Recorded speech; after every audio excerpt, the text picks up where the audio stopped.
ভারতের এবং বাংলাদেশের গোয়েন্দা সংস্থা ডিজিএফআই, এইটার দুই সংস্থার কর্মকর্তাদের নিয়ে বা দায়িত্বশীল যারা আছেন সরকারের নিয়োগপ্রাপ্ত, তাদের সফর ঘিরে, তাদের সাথে সাক্ষাৎ ঘিরে, তাদের বিভিন্ন কর্মকাণ্ড ঘিরে একটা হাইপ তোলা হচ্ছে বা একটা বিভিন্ন ধরনের তথ্য উপাত্ত সামাজিক যোগাযোগ মাধ্যম, Facebook, YouTube, electronic and print media, এরপরে পত্রিকা, অনলাইন প্রিন্টেড পত্রিকার মধ্যে একটা দেখা যাচ্ছে বাংলাদেশের বিভিন্ন ধরনের একটা খুব আলোচনার কেন্দ্রবিন্দু হয়ে যাচ্ছে এটা।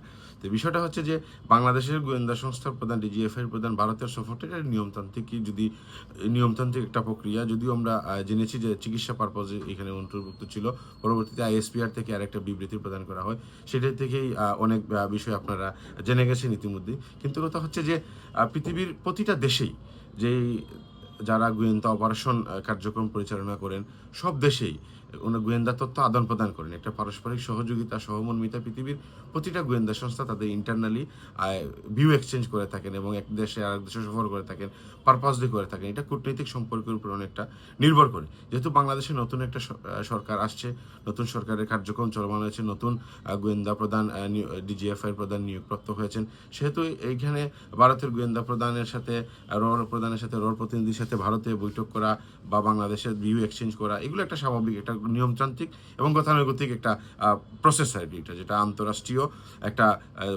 পদ্ধতির মধ্যে পড়ে আর কি এটা। সেই জন্য এটা নিয়ে এত বেশি কনস্পাইরেসি বা এটার মধ্যে অনেক কিছু আছে বা এটা নিয়ে একটা হাইপ তোলার এটা কোনো কারণ নাই। কারণ গভর্নমেন্ট চাচ্ছে যে ভারতের সাথে একটা সুসম্পর্ক সৃষ্টি হোক, যেহেতু প্রতিবেশী একটা রাষ্ট্র।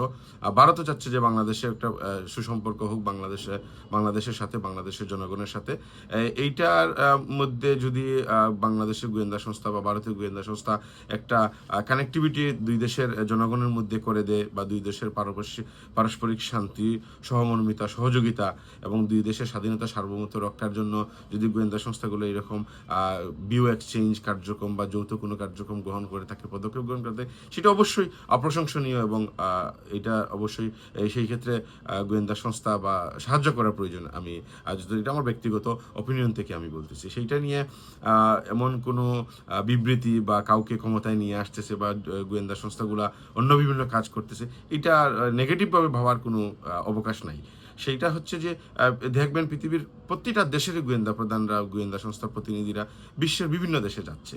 আমাদের দেশের গোয়েন্দা সংস্থার ডিজিএফআই বলেন, এনএসআই বলেন, এসবি বলেন, অথবা আরও যে সিক্রেট সার্ভিস যেগুলো আছে, এমআই বলেন, মিলিটারি ইন্টেলিজেন্স বলেন, সবাই কিন্তু যাচ্ছে, ভিউ এক্সচেঞ্জ করতেছে, প্রশিক্ষণের জন্য যাচ্ছে, কেউ কোনো পারপাসে যাচ্ছে, কোনো মিশনে যাচ্ছে, কোনো অ্যাসাইনমেন্টে কাজ করতেছে। ঠিক অন্যান্য দেশ থেকেও বাংলাদেশে আসতেছে।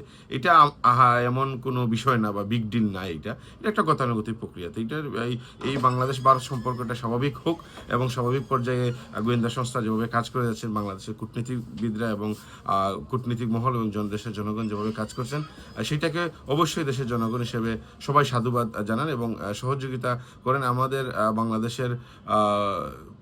আমাদের যে নীতিটাই হচ্ছে বা আল্লাহ রসুলের নীতি যেটা হচ্ছে যে আমাদের প্রতিবেশীর সাথে সুসম্পর্ক, সেটা দেশ হোক, সমাজ হোক, ব্যক্তি হোক, অথবা রাষ্ট্রীয়ভাবে হোক, যেভাবেই হোক, এই ক্ষেত্রে কোনো প্রপাগান্ডা, কোনো তথ্য উপাত্তকে অন্যায়ভাবে অথবা কোনো গোয়েন্দা সংস্থার বিরুদ্ধে ব্যবহার করার কোনো অবকাশ নাই। সেই গোয়েন্দা সংস্থাটা বাংলাদেশে হোক অথবা বিশ্বের বিভিন্ন দেশে হোক। হ্যাঁ, গোয়েন্দা সংস্থার অনেক কার্যক্রমই স্পেসিফিক্যালি কিছু মেলাইসলি হয়ে থাকে, সেটা ভিন্ন বিষয়। সেটার জন্য আইন আছে, বিচার ব্যবস্থা আছে, ওনাদের ইন্টারনাল অনেক সিকিউরিটির ইন্টারনাল অনেক প্রবলেমের সলিউশনের অনেক পথই আছে।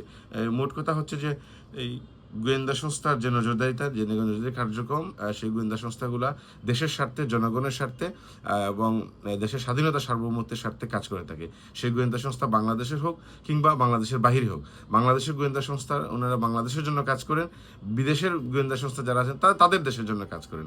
মূল কথাটা হচ্ছে গোয়েন্দা সংস্থারা তাদের দেশপ্রেমে উজ্জীবিত হয়েই কাজ করে থাকে। ধন্যবাদ সবাই।